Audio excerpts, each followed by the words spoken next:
அணு ஆயுதம் தயாரிக்கும் திட்டத்தை ஈரான் கைவிட வேண்டும் என்று அமெரிக்கா வலியுறுத்தியதை அடுத்து இரு தரப்பிலும் கடந்த சில நாட்களாக பல சுற்றுகளாக பேச்சுவார்த்தை நடத்தப்பட்டு வந்தது. இதில் உடன்பாடு எட்டப்படாத நிலையில் இன்று காலை ஈரான் மீது இஸ்ரேல் ஏவுகணைகளை வீசி தாக்குதல் நடத்தியது.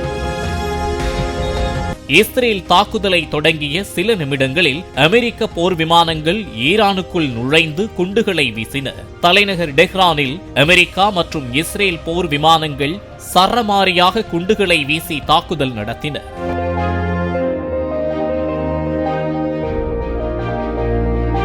ஈரானின் உச்ச தலைவர் கமேனியின் வீடு, அலுவலகம், இராணுவ அமைச்சக அலுவலகம், உளவுத்துறை தலைமையகம், அணுசக்தி கட்டமைப்புகள் மீதும் சரமாரியாக குண்டுகள் வீசப்பட்டன.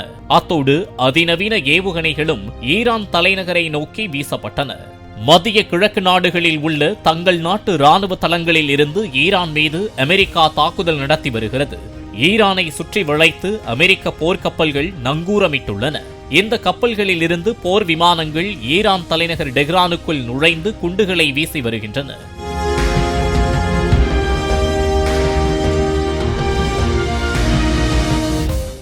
தாக்குதலை அடுத்து ஈரான் தலைவர் கமேனி மற்றும் அதிபர் பெஜஸ்கியான் ஆகியோர் பதுங்கு குழிக்குள் சென்று உயிர் தப்பியதாக கூறப்படுகிறது.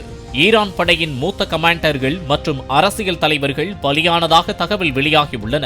தாக்குதலை அதிகாரப்பூர்வமாக அறிவித்துள்ள அமெரிக்க அதிபர் ட்ரம்ப் அணு ஆயுத அச்சுறுத்தலில் இருந்து அமெரிக்க மக்களை பாதுகாக்கவே ஈரான் மீது தாக்குதல் என தெரிவித்தார். ஆயுதங்களை கீழே போடும் ஈரான் துருப்புகளுக்கு மன்னிப்பு வழங்கப்படும் என்று குறிப்பிட்ட ட்ரம்ப் ஆயுதங்களை கைவிடாவிட்டால் மரணம் நிச்சயம் என்றும் எச்சரித்தார்.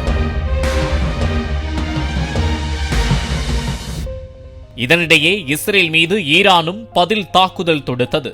இஸ்ரேலின் தெற்கு பகுதியை குறிவைத்து ஈரான் சுமார் 400 ஏவுகணைகளை வீசி தாக்கியதாக கூறப்படுகிறது. அந்த ஏவுகணைகளை இஸ்ரேலின் வான் பாதுகாப்பு அமைப்பு தடுத்து அழித்ததாக தகவல்கள் தெரிவிக்கின்றன.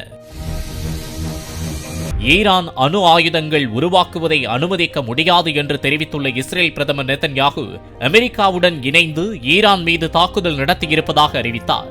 ஈரான் அணு ஆயுதங்கள் உருவாக்குவதை அனுமதிக்க முடியாது என்று தெரிவித்துள்ள இஸ்ரேல் பிரதமர் நெதன்யாகு அமெரிக்காவுடன் இணைந்து ஈரான் மீது தாக்குதல் நடத்தியிருப்பதாக அறிவித்தார்.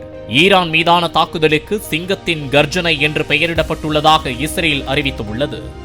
பிளே ஸ்டோர் மற்றும் ஆப் ஸ்டோரில் இருந்து பாலிமர் செயலியை QR கோடு மூலம் பதிவிறக்கம் செய்யுங்கள். செய்திகளை உடனுக்குடன் பெறுங்கள்.